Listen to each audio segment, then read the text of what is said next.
அஸ்ஸலாமு அலைக்கும் வரஹ்மத்துல்லாஹி வபரகாத்துஹு. அல்ஹம்துலில்லாஹ் அஸ்ஸலாத்து வஸ்ஸலாமு அலா ரசூலில்லாஹ். அன்புக்குரிய நிதர்மை சகோதரர்களே, தத்ரீப் ராவி என்கிற நூலுடைய தொடர்ச்சியை நாம் பார்த்து வருகிறோம். அதில் இன்றைய தினம் ஹசன் என்கிற பாடத்தை நவுசானி அல் ஹசன், அதாவது ஹதீஸுடைய வகைகளை பற்றி சொல்லுகிற போது முதலாவது சஹி, இரண்டாவது தரத்தில் என்ன செய்கிறாங்க, ஹசன் என்பதை சொல்கிறாங்க. அப்போ அதை பற்றிய பாடத்தை நம்ம பார்க்க இருக்கிறோம். இதில் இமாம் நவவி ரஹ்மா அவர்கள் முதலாவது இமாம் ஹத்தாபி ரஹ்மாவுடைய கூற்றை ஹசனுக்கான தாரீஃபை பற்றி, ஹசன் என்றால் என்ன என்கிற அந்த வரைவிலக்கணத்தை பற்றி சொல்லும்போது இமாம் ஹத்தாபி ரஹ்மாவுடைய ஒரு கூற்றை சொல்லுகிறார்கள். காலல் ஹத்தாபி ஹுவ மா உரிஃப மஹ்ரஜுஹு வஷ்துஹிர ரிஜாலுஹு.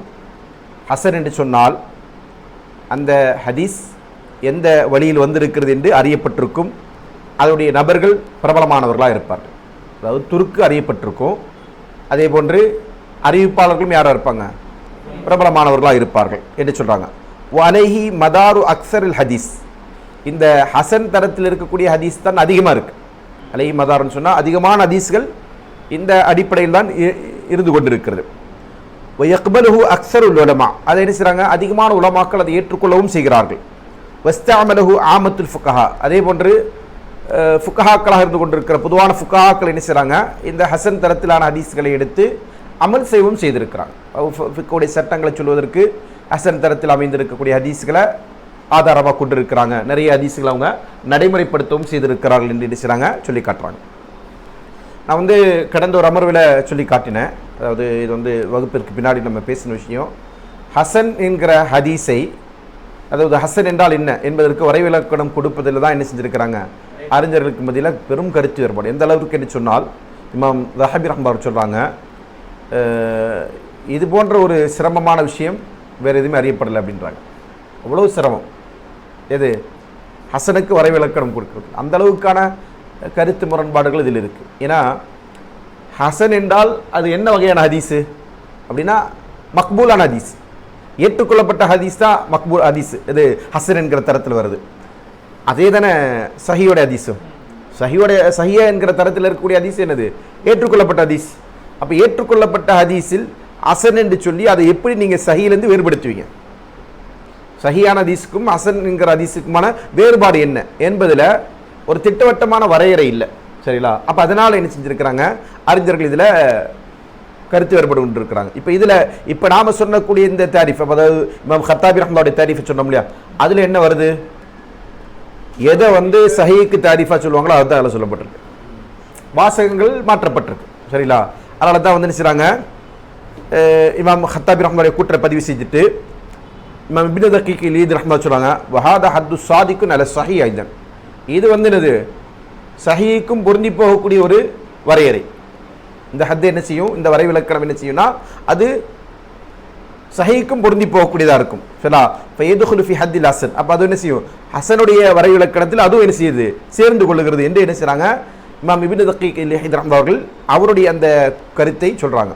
இப்போ இமாம் நவவி ரஹ்மா அவர்கள் முதலாவது என்ன செய்கிறாங்க, ஹசன் என்ன என்பதை வரையறுப்பதற்கு அவர் யாருடைய கூற்றை தான் பயன்படுத்துகிறாங்க, இமாம் ஹத்தாபி ரஹ்மாவுடைய கூற்றை தான் பயன்படுத்துகிறாங்க. சரிங்களா? ஆனால் அந்த கூற்று எல்லாராலும் அங்கீகரிக்கப்பட்டதா என்று சொன்னால் இல்லை. இமாம் தபரி அஹ்மத் ரஹ்மா சொல்கிறாங்க, சஹி என்பது ஹசன் என்பதை விட ஹாஸானது. சரிங்களா? இப்போ ஆமான ஒன்றுடைய வரைவிலக்கணத்தில் ஹாஸான ஒன்று என்ன செய்யும், அடங்கும்.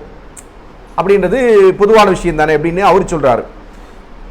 இதே நேரத்தில் இப்னு ஜமா அவர் சொன்னாங்க, இந்த ஹதீஸ் இந்த வரைவிலக்கணத்தின் அடிப்படையில் அப்படி நம்ம நினைச்சலாம், பலவீனமானதை எதனுடைய மஹ்ரஜ் நமக்கு தெரிந்திருக்கிறதோ, அதாவது எந்த ஹதீஸுடைய துருக்கு நமக்கு அறிந்திருக்கிறதோ, எதனுடைய அறிவிப்பாளர்கள் பலவீனர்கள் என்று அறிமுகமாக இருக்கிறார்களோ, அது என்னது, பலவீனமான செய்தி என்று நினைச்சல நம்ம சொல்ல முடியும் அப்படின்னு நினைச்சாங்க, சொல்லி காட்டுறாங்க. இதை அதிகமான ஹதீஸ்களை அறிஞர்கள் என்ன செஞ்சிருக்கிறாங்க, ஏற்றுக்கொண்டிருக்கிறாங்க அப்படின்னு சொல்றாங்க. சரிங்களா? இதில் சில அறிஞர்கள் என்ன செஞ்சிருக்கிறாங்க, முரண்பட்டு இருக்கிறாங்க. ஹசன் என்கிற ஹதீஸை அமல் செய்யலாமா வேண்டாமா என்பதில் கருத்து வேறுபாடு அவர்களுக்கு மத்தியில் இருக்கு. இவங்க எல்லாரும் பெரும்பான்மை உலமாக்கள் என்று சொல்றாங்க. ஆனால் பெரும்பான்மையில் செய்றாங்க, ஒரு சாரார் என்ன செஞ்சிருக்கிறாங்க, அதில் விமர்சனங்களை சொல்லி அல்லது எந்த ஒரு குறையாக இருந்தாலும் அதில் என்ன செஞ்சிருக்கிறாங்க, அதை அடிப்படையாக கொண்டு அவங்க என்ன செஞ்சிருக்கிறாங்க, அமல் செய்யாமல் இருந்திருக்கிறாங்க. உதாரணம் சொல்லணும்னா இமாம் அபு ஹாத்திம் ரஹ்மத்துல்லாஹி அவர்கள், சரிங்களா, அபு ஹாத்திம் ரஹ்மத்துல்லாஹி அவருடைய மகனார் இப்னு அபி ஹாத்திம் ரஹ்மத்துல்லாஹி அவர்கள் என்ன செய்றாங்க, தன்னுடைய தந்தை இடத்துல இமாம் அபு ஹாத்திம் ரஹ்மத்துல்லாஹி இடத்துல கேட்குறாங்க, அந்த ஒரு ஹதீஸை பற்றி கேட்குறாங்க. அப்போ அவர் சொல்றாரு இஸ்னாது ஹசன், அவருடைய சனது வந்து ஹசன் தரத்தில் இருக்குது. அப்போ இவர் கேட்குறாங்க, யார், இமாம் அவருடைய மகனார் கேட்குறாங்க, அப்படியானால் அதை அமல் செய்வதற்கு ஏற்றுக்கொள்ளலாமா, ஆதாரமாக எடுத்துக்கொள்ளலாமா என்று கேட்கும்போது அவங்க சொல்கிறாங்க இல்லை அப்படின்றாங்க. சரிங்களா? அப்போ ஹசனை ஏற்றுக்கொள்ளாதவர்களும் யார் இருக்கிறாங்க, அறிஞர்கள் இருக்கிறாங்க. இமாம் அபு ஹாத்திம் அவர்கள் என்பதை பொறுத்தவரையில் மிக முஹாதிஸ்களில் ஒரு பெரிய பிரபலமான நபர். சரிங்களா? இவர் யார் அப்படின்னு சொன்னால் இமாம் அபு ஹாத்திம் ராசி. சரிங்களா? யார் இவங்க, இமாம் முஸ்லிம் ரஹ்மத்துல்லாஹி ஆசிரியர். சரிங்களா? அப்போ இப்னு மதீனி ரஹ்மத்துல்லாஹி அவர்கள் போன்ற ஒரு ஹதீஸ் கலையில் வந்து மிகப்பெரிய ஒரு அறிஞர் தான் அபு ஹாத்திம் ராசி ரஹ்மத்துல்லாஹி அவர்கள்.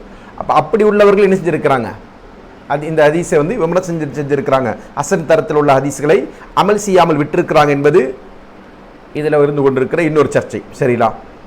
அதே போன்று இப்னு ஸலாஹ் அவர்கள் என்ன செய்கிறாங்க, இமாம் ஹத்தாபி ரஹ்மத்துல்லாஹி கூற்றை சொல்லிட்டு அவங்க சொல்கிறாங்க, திருமதி என்ன செய்வாங்க, யாருடைய அந்த அறிவிப்பாளர்களை வந்து யார் வந்து பொய்யர்கள் என்று விமர்சிக்கப்பட்டவர்கள் இல்லையோ அதற்கு என்ன செய்வாங்க, அவர் இமாம் திருமதி ரஹ்மத்துல்லாஹி அவர்கள் ஹதீஸ் நஸன் என்று சொல்லுவாங்க.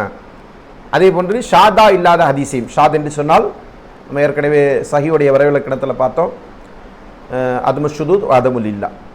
ஷாத் என்று சொன்னால் நம்பகமானவர்கள் அறிவித்திருக்கக்கூடிய ஒரு செய்தி அவரை விட நம்பகமானவருக்கு முரணாக அறிவிக்காமல் இருக்கிறது, அதான் ஷாத். ஒரு அறிவிப்பாளர் நம்பகமானவர், ஆனால் அவரை விட நம்பிக்கைக்குரிய ஒரு அறிவிப்பாளருடைய அறிவிப்பிற்கு முரணாக இவர் அறிவிக்கின்ற செய்தி இல்லாமல் இருப்பது தான் ஷாது. இப்போ அப்படி இல்லாத ஹதீஸ்களுக்கு தான் என்ன செய்வாங்க, அவர் ஹசன் என்று சொல்லுவாங்க அப்படின்றாங்க. அதே போன்று அந்த ஹதீஸிற்கு ஒரு ஹதீஸ் ஒரு சனதில் வந்துட்டு என்ன செய்கிறாங்க, அதை ஹசன் என்று சொல்கிறாங்க. அதே நேரத்தில் அந்த ஹதீஸுக்கு வேறொரு வஜிகும் இருக்கும், வேறு முறையிலும் அதே ஹதீஸ் அறிவிக்கப்பட்டிருக்கும், அதுதான் எனது ஹசன் என்று இவர் சொல்கிறாங்க என்பதை சொல்லி காட்டுறாங்க. ஆனால் இந்த கருத்தெரிசில எல்லாரும் ஏற்றுக்கொள்ளலை. சரிங்களா? ஏன்னா வேற அறிஞர்கள் சொல்கிறாங்க, உதாரணமாக ஹாஃபித் அபு அப்துல்லா இப்னு முவாக் என்கிற அறிஞர் சொல்கிறாங்க, திருமதி வந்து சில ஹசனையும் சஹீஹையும் சில வேறுபடுத்தி சொல்லலை. சரிங்களா? அப்போ அவர் வந்து இது மாதிரி ஃபலா யகூனு சஹீயன் இல்லா வஹுவ கைர் ஷாதின், சஹியாக இருக்குன்னு சொன்னால் அது வந்து ஷாதா இல்லாமல் இருந்தால் தான் சஹியாக இருக்கும். அதே போன்று அவருடைய அறிவிப்பாளர்கள் யாராக இருக்கணும், நம்பகமான விமர்சனத்திற்குரியவர்களாக இருக்கக்கூடாது, குறைவு சொல்லப்பட்டவர்களாக இருக்க வேண்டும், சிக்காத்துகளாக இருக்கணும். அப்படி இருக்கும்போது அது சஹியாக இருக்கும். அப்போ அதே காரணத்தை சொல்லி என்னது ஹசன் என்று சொல்வது என்னதில் பொருத்தமான ஒரு வரைவிலக்கணம் அல்ல அப்படின்னு சொல்கிறாங்க. சரிங்களா? இதை சொல்லிட்டு அந்த மாதிரி என்ன செய்கிறாங்க, நிறைய பேர் இந்த விஷயங்களை மறுத்து சொல்லியிருக்கிறாங்க. இமாம் சுயீத் ரஹ்மத்துல்லாஹி சொல்கிறாங்க, இதில் திருமதி இமாம் அவர்கள் தான் என்ன செய்வாங்க, இந்த ஹசன் என்கிற வார்த்தையை வந்து அதிகமாக பயன்படுத்துவாங்க. ஹாதா ஹதீசுன் ஹசனுன் சஹீஹ் என்று சொல்லுவாங்க, சஹீஹுன் ஹசனுன்னு சொல்லுவாங்க, ஹாதா ஹதீசுன் ஹசனுன் கரீப் என்று சொல்லுவாங்க. இப்படியான ஒரு இஸ்லாஹாத் நம்ம ஏற்கனவே இந்த வகுப்புடைய ஆரம்பத்தில் இதை பற்றி ஒரு குறிப்பை சொல்லியிருந்தோம், ஞாபகம் இருக்கா? இல்லை இல்லை இல்லை இமாம் திருமதி ரஹ்மத்துல்லாஹி அவர்கள் பயன்படுத்தக்கூடிய ஒரு இஸ்திலாஹ், ஒரு கேள்வி பதிலுக்கு தான் சொன்னோன்னு நினைக்கிறேன். அவர் இல்லை இல்லை இல்லை அவர் வந்து என்ன செய்வார்னா, ஒரே ஹதீஸ், அதாவது ஹதீஸ் சஹீஹ் என்று சொன்னால் அது ஒரு கேட்டகரி, தனி கேட்டகரி. ஹசன் என்று சொன்னால் அது ஒரு கேட்டகரி, கரீப் என்று சொன்னால் அது வேற ஒரு கேட்டகரி. ஆனால் இமாம் திருமதி ரஹ்மத்துல்லாஹி அவர்கள் என்ன செய்வாங்க, ஒரே ஹதீஸிற்கு அவர் என்ன செய்வார், ஹாதா ஹதீசுன் சஹீஹுன் ஹசனுன் அப்படின்னு சொல்லுவார். சில நேரத்தில் என்ன செய்வாங்க, ஹாதா ஹதீசுன் ஹசனுன் கரீபுன் என்று சொல்லுவாங்க. இப்படி ஒரு வினோதமான ஒரு இஸ்திலாஹ் அவர்கிட்ட இருக்குது அப்படின்னு சொன்னோம் இல்லையா? அப்போ அதற்குரிய காரணத்தை என்ன செய்கிறாங்க, இவர் சொல்கிறாங்க, அதில் இமாம் திருமதி ரஹ்மத்துல்லாஹி அவர்கள் செய்வாங்க, சஹீயை விட்டு ஹசன் என்பதை இரண்டு விதத்தில் என்ன செய்வாங்க, வேறுபடுத்துவாங்க. ஒன்று, அவர்களுடைய ராவி, அதாவது ஹசன் என்கிற அந்த தரத்தில் வரக்கூடிய ஹதீஸுடைய அறிவிப்பாளர் சஹீஹ் என்கிற தரத்தில் வரக்கூடிய ஹதீஸுடைய அறிவிப்பாளரை விட தரத்தில் குறைந்தவராக இருப்பார். சரிங்களா? அதனால இதை என்ன செய்வாங்க, ஹசன் என்று சொல்லுவாங்க. அல்லது இன்னொன்று சொல்றாங்க, அதே மாதிரி அவர் வந்து பொய்யரென்று விமர்சிக்கப்பட்டவராக இல்லாதவர் இருப்பார். அதே நேரத்தில் அவர் யாருன்னு சொன்னால் அவர் சில நேரத்தில் என்ன செய்வாங்க, அவருடைய நிலை என்ன என்பது தெரியாதது இருக்கும். மஜ்ஹூலுல் ஹால் அப்படின்னு சொல்லுவாங்களா அறிவிப்பாளர்களை, மஜ்ஹூலுல் ஹால் அப்படின்றது ஆக்சுவலி அது வந்து லைஃப் தான் வரும், ஆக்சுவலி லைஃப் தான் வரும். ஆனால் ஒரு ஹதீஸ் என்ன செய்யறது, ஒரு சரதில் கிடைக்குது, அந்த ஹதீஸ் வந்து அந்த அறிவிப்பாளரை பற்றி விமர்சனம் இல்லை. விமர்சனம்னா என்ன அர்த்தத்தில் விமர்சனம் இல்லை, இவர் வந்து பொய்யர் என்றோ அல்லது ஒரு தவறு இழைக்கக்கூடியவர் என்றோ ஒரு விமர்சனம் அந்த அறிவிப்பாளர் மீது இல்லை அப்படின்னு சொன்னால் இமாம் திர்மிதி ரஹ்மத்துல்லாஹி அந்த ஹதீஸ் என்ன செய்வார், ஒரு ஹஸன் என்று எடுத்துக்கொள்வார். எப்போ அப்படின்னு சொன்னால் அதற்கு வேற ஏதாவது துருக்கில் கிடைக்கும் போது, அந்த ஹதீஸுக்கு வேற ஏதாவது துணை சான்றுகள் கிடைக்கணும். அப்போ தான் அவர் என்ன செய்வார், இந்த மாதிரியான ஆட்களை எடுத்துக்கொண்டு அதை ஹதீஸ் என்ன செய்வாங்க, ஏற்றுக்கொள்வாங்க. இதுதான் அவரிடத்தில் என்ன செய்கிறாங்க, ஹஸன் என்று சொல்கிறாங்க. இது ரெண்டு வரை விளக்க, இது வந்து ஒன்று. ரெண்டாவது என்ன சொல்கிறாங்க, வேறொரு வழியில் அது வந்திருக்கணும். இது இப்போ ரெண்டாவது காரணம். ரெண்டாவது காரணம் என்ன, வேறு துருக்கிலே என்ன செய்யணும், அந்த ஹதீஸு வந்திருக்கணும். அப்படியான ஹதீஸ்கள் இருந்ததுன்னு சொன்னால் அவர் என்ன செய்வாங்க, அதற்கு ஹதீசுன் ஹஸனுன் என்று சொல்லுவாங்க. சரிங்களா? இதற்கு ஒரு சில உதாரணங்களையும் சொல்லி காட்டுறாங்க, பின்னாடி வரும் இன்ஷா அல்லாஹ் அது உதாரணம். அப்போ இதில் இப்படி என்ன செய்கிறாங்க, பலதரப்பட்ட கருத்துக்களை சொல்கிறதுல இதோடைய தொடர்ச்சி இன்ஷா அல்லாஹ் அடுத்த தலைப்பிலேயே அது தொடரும். ஆனாலும் கூட நான் என்ன செய்கிறேன், இந்த இடத்துலையே இதில் நம்ம அறிந்த வரைக்கும் ஏற்றமான ஒரு கருத்தாக என்ன பார்க்குறோம்னு சொன்னால், சஹீக்கும் லஈஃபிற்கும் இடைப்பட்ட தரத்தில் இருக்கக்கூடிய ஹதீஸ். சரிங்களா? அது எப்படி பிரிக்கிறது அப்படின்னு சொல்லி கேட்டிங்கன்னா, ஹஃபியுல் லபத், தாமுல் லபத் என்பது எதற்குரிய நிபந்தனை, சஹீக்கான நிபந்தனை. அப்போ ஹஃபீஃபுல் லபத் என்ன சொல்கிறாங்க, முழுமையான நினைவாற்றல், ஹதீஸை அறிவிக்கக்கூடிய அந்த செய்தியில் முழுமையான நினைவாற்றலோடு ஒரு ராவி, ஒரு அறிவிப்பாளர் அறிவிக்கிறான்னு சொன்னால் அதை நாம் எந்த கேட்டகரியில் சொல்லுவோம், சஹி என்கிற தரத்தில் சொல்லுவோம். சரிங்களா? அந்த அளவுக்கு இல்லை, ஆனால் நினைவாற்றலில் மோசம் இல்லை. அந்த தாமுல்லபுத் என்கிற ரொம்ப திக்கத்தை அறிவிக்கிறார் என்று சொல்லக்கூடிய அளவிற்கு இல்லாமல் அதை விட குறைஞ்ச படித்தரத்தில் இருக்கக்கூடிய செய்திக்கு தான் என்ன சொல்லுவாங்க, ஹஸன் என்று சொல்லுவாங்க. அப்படின்றத இமாம் இப்னு கஸீர் அவருடைய ஒரு தாரிஃப். நம்ம அறிந்த வரைக்கும் இதைத்தான் என்ன செய்கிறாங்க, பெரும்பான்மை அறிஞர்கள் ஆதரிக்கிறாங்க. உதாரணமாக இமாம் இப்னு ஹஜர் அஸ்கலானி அவர்கள் கூட என்ன செய்வாங்க, அந்த கருத்தை வந்து சரி காணுவார். அப்போ இதுதான் வந்து இதில் ஏற்றமான கருத்து. அதே நேரத்தில் இமாம் திர்மிதி ரஹ்மத்துல்லாஹி அவர்கள் சொல்லக்கூடிய அந்த முஸ்தலஹாத்துகளை பொறுத்தவரைக்கும் அவர் வேற விளக்கத்தை சொன்னார். அந்த விளக்கத்தை பொறுத்த வரைக்கும் அது அவருக்கே உரியது. அவர் அதை எந்த கண்ணோட்டத்தில் பார்க்குறாருன்னு சொன்னால், சில ஹதீஸ் வந்து இஸ்னாது ஹசனா இருக்கிறது என்கிற கண்ணோட்டத்தில் அதை சொல்லுவார். சில செய்தியை ஒன்று செய்வார், ஹதீஸுகளை, இந்த ஹதீஸ் ஹசனா இருக்குது அப்படின்னா அதோடைய பொருள் என்ன இருக்குது, சனதில் குறை இருக்கலாம், சனதில் குறை இருக்கலாம், இருந்தும் கூட அதை என்ன செய்வார், ஒரு ஹசன் என்று சொல்லுவார். எந்த அடிப்படையில் அப்படின்னு சொன்னால், அந்த ஹதீஸுடைய மத்தன் இருக்கு இல்லையா, இந்த கருத்து ஹதீஸ் டெக்ஸ்ட் கருத்து இருக்கு இல்லையா, அது வந்து என்னது ஹசனா இருக்கும் என்கிற அடிப்படையில் அவர் சொல்லுவார். அப்போ அது அவருடைய ஒரு கண்ணோட்டத்தில் இருந்து கொண்டிருக்கிற செய்தி என்பதாகத்தான் நம்ம பார்க்க வேண்டியிருக்கிறது. அடுத்ததா இமாம் சொல்றாங்க, வஹுவ கிஸ்மானி, எது ஹசன் என்கிற ஹதீஸ், அஹதுமா மாலா யஹ்லு இஸ்னாதுஹு அன் மஸ்தூரின் லம் தத்தஹக்கக் அஹ்லியத்துஹு. அந்த இஸ்னாதில் யாருடைய நிலை உறுதி செய்யவில்லையோ அப்படிப்பட்டவர் இருக்கக்கூடாது. அப்படின்னா மஜ்ஹூலுல் ஹால் இருக்கக்கூடாது. கொஞ்ச நேரத்துக்கு முன்னாடி என்ன சொன்னாங்க, இமாம் திர்மிதி ரஹ்மத்துல்லாஹுடைய நிலைப்பாட்டில் மஜ்ஹூலாலா இருக்கிறவர், ஆனால் அவர் யாராக இருக்கக்கூடாது, விமர்சனத்துக்குரியவராக இருக்கக்கூடாது, குற்றம் சுமத்தப்பட்டவராக இருக்கக்கூடாது என்று சொன்னாங்க. இப்போ இந்த இடத்துல என்ன சொன்னாங்க, அதோடைய இஸ்னாத் எப்படி இருக்கணும், யாருடைய நிலை நமக்கு உறுதி செய்ய முடியவில்லையோ அப்படிப்பட்ட மஸ்தூரான, அதாவது அவருடைய நிலை என்ன என்று அறியாத நபர் இருக்கக்கூடாது. சரிங்களா? வலைச முகஃபலன் கசீரல் ஹத்தை, அதே போன்று அதிகமான தவறிழைக்கக்கூடிய அலட்சியமான ஒருவரா, அதாவது லபத்தில்லாத ஒருவரா இருக்கக்கூடாது. சரிங்களா? வலா லஹர மின்ஹு சபபுன் முஃபஸ்ஸிகுன், அதே நேரத்தில் அவரிடத்துல பெரும், அதாவது ஃபிஸ்கான காரணங்கள் இருக்கு இல்லையா, அது போன்ற பாவமான காரணங்கள் வெளிப்படையாக வரக்கூடாது. சரிங்களா? வயகூன் மத்தனல் ஹதீஸி மஅரூஃபன் பிரிவாயத்தி மிஸ்லிஹி, அதே போன்று அந்த ஹதீஸுடைய ரிவாயத் நினைச்சணும் வேறு அறிவிப்பின் மூலமாக அறியப்பட்டதாக இருக்கும். ஹசன் என்று எதை சொல்லுவோம் அப்படின்னா இந்த மாதிரி தான். அதனால தான் என்ன செய்வாங்க, பெருவாரியா ஹசனை வந்து நம்ம தீர்மானிக்கும் போது ஹசனும்பி மஜ்மூஇ துர்க்கிஹி அப்படின்னு சொல்லுவாங்க. இது பல தரப்பட்ட துருக்கில் வந்திருக்கிறதுனால இந்த ஹதீஸ் வந்து என்ன செய்ய ஹசன் அப்படின்னா என்ன அர்த்தம், எல்லா அறிவிப்பாளர்களும் யாராவது ஒருத்தர் என்ன செய்வார், குறையுள்ளவர் இருப்பார். எல்லா தொடரிலும் எல்லா சனதிலும் என்ன செய்வார், யாரோ ஒருத்தர் விமர்சனத்துக்குரியவராக இருப்பார். ஆனால் என்ன, ஒரே சங்கிலி தொடரில் இருக்க மாட்டாங்க. சஹாபிடம் வந்து அறிவிக்கக்கூடிய ஒரு தாபி, சில இடத்துல தாபி இடத்துல குறைபாடு இருக்கும், சில நேரத்தில் தாபி விட்டுட்டு தாபி இடத்துல குறைபாடு இருக்கும், அதுக்கு அடுத்து சில நேரத்தில் அதுக்கப்புறம் உள்ளவர்கிட்ட குறைபாடு இருக்கும். இப்படி என்ன செய்யும், அந்த சங்கிலி தொடரில் ஒரே நபரை வந்து செய்யப்படாது, குறைகள் உரியவர் அப்படின்ட்டு விமர்சிக்கப்படாது, பல துருக்கில் வந்திருக்கும். அந்த மாதிரியான விஷயம் இருக்கணும். சரிங்களா? அவு நஹ்விஹி மின் வஜ்ஹி நாகர், அல்லது அதே மாதிரி வேறொரு அறிவிப்பில் இப்படி வந்திருந்தா அதை என்ன செய்வாங்க?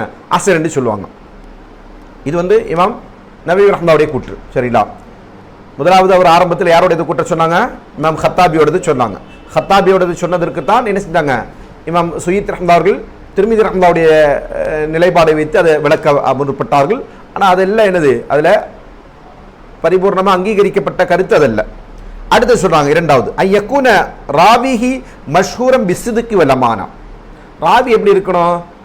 நம்பகத்தன்மை விஷயத்திலும் உண்மை விஷயத்திலும் அமானிதத்துடைய விஷயத்திலும் அறியப்பட்டவராக இருக்கணும். சரிங்களா? வலம் யப்லுகு தர்ஜத்த ஸஹீஹி லிகுசூரிஹி ஃபில் ஹிஃப்து. அதே நேரத்தில் ஹிஃப்தில் அவர்கிட்ட குறைபாடு இருக்கிற காரணத்தினால் அவர் அந்த ராவி யாரா இருக்க மாட்டார், அறிவிப்பாளர் யாரா இருக்க மாட்டார், சஹீஹுடைய தர்ஜாவை அடைந்தவராக இருக்க மாட்டார். வல் இத்கானி, அதே போன்று இத்கானி அவர்கிட்ட குறை இருக்கும். சரிங்களா? வஹுவ முர்தஃபியுன் அன் ஹாலி மன் யுஅத்து தஃபர்துஹு முன்கரன். யார் தனித்து அறிவித்தால் அது முன்கர் என்று தீர்மானிக்கப்படுமோ அதுலேருந்து அவர் என்ன செஞ்சிருக்கணும்? கொஞ்சம் மேலே உயர்ந்தவராக இருக்கணும். இப்போ இவர் இந்த ராவி வந்தார்னா அவர் அறிவிக்கிறதெல்லாம் முன்கரு அப்படின்னு சொல்லி சில பேர் என்ன செஞ்சிருப்பாங்க? விமர்சிச்சிருப்பாங்க. அந்த நிலையில் இருக்கக்கூடாது. அப்போ அந்த விமர்சனத்திற்குரியவராக அவர் இல்லாமல் இருக்க வேண்டும் என்று நினைச்சாங்க, சொல்லி காட்டுறாங்க. சரிங்களா? இமாம் திர்மிதி ரஹ்மத்துல்லாஹி அவர்கள் சொன்னது ஹசனுடைய வகையில் ஒரு வகை. சரிங்களா? ஹத்தாபி ரஹ்மத்துல்லாஹி அவர்கள் சொன்னது அதோடைய வேறொரு வகை. யார் சொன்னாங்க? சுயீத் ரஹ்மத்துல்லாஹி சொன்னாங்க. சரிங்களா? இதில் ஒவ்வொருத்தரும் என்ன செய்யறாரு? அவங்களுக்கு எது சரி என்று படுகிறதோ அதை என்ன செஞ்சிருக்கிறாங்க? சொல்லி இருக்கிறாங்க. ஆனால் அதெல்லாம் அதோடைய முழுமையான நிலைப்பாடு. இதை சொல்லிட்டு என்ன செய்றாங்க? இமாம் இப்னு ஹஜர் அஸ்கலானி ரஹ்மத்துல்லாஹி சொல்லக்கூடிய கருத்தை சொல்றாங்க. அஸ்ஸஹீஹு லிதாத்திஹி பிமா நக்கலஹு அதுலுன் தாமுல் லப்தி முத்தஸில் ஸனதி கைர முஅல்லலின் வலா ஷாதின். சரிங்களா? சஹி என்று சொன்னால் அதற்குரிய வரவிலக்கணம் என்ன? சஹீஹ் லிதாத்தி, அதாவது அசல் சஹி என்பது என்னன்னு சொன்னா அதை என்ன செய்றாங்க? அதில் நீதமானவர்கள் என்ன சொன்னதை அந்த செய்தியை அறிவிக்கிறோம். எப்படி உள்ளவரிடமிருந்து? லபுத்து, தாமுல் லபுத்து, அதாவது பரிபூர்ணமா அதை நினைவாற்றல் உள்ளவர்கிட்ட. சனது தொடர்பு அறாமல் முத்தசிலா இருக்கணும், சீரான தொடரோடு இருக்கணும். அதே போன்று விமர்சனத்திற்கும் ஷாத் என்கிற அந்த தன்மைக்கும் உரியதாக இருக்கக்கூடாது. இதுதான் என்னது? சஹீஹான வரைவிலக்கணம். அதை சொல்றாங்க. ஃபைன் ஹிஃபல் லப்து ஃபஹுவல் ஹஸன் லிதாத்திஹி. எதுல அந்த லபத்து குறைகிறதோ அதான் என்னது? ஹஸன் லிதாத்திஹி. இப்போ என்ன சொன்னாங்க? இப்போ யார் அறிவிப்பாளர் ரொம்ப நினைவாற்றுள்ளவர் அப்படின்றவருக்கும் நினைவாற்றல் இவருக்கு ஆவரேஜ் தான் அப்படின்ற அந்த வேறுபாடு தான் என்ன இருக்கும்? ஹசனுக்கும் சஹீஹுக்கும் மத்தியில் பரிபூர்ணமான நிறைவாற்றல் உள்ளவர் அப்படின்னு சொன்னா அந்த ரிவாயத்தை நம்ம என்ன செய்வோம்? சஹீஹ் என்று சொல்லுவோம்.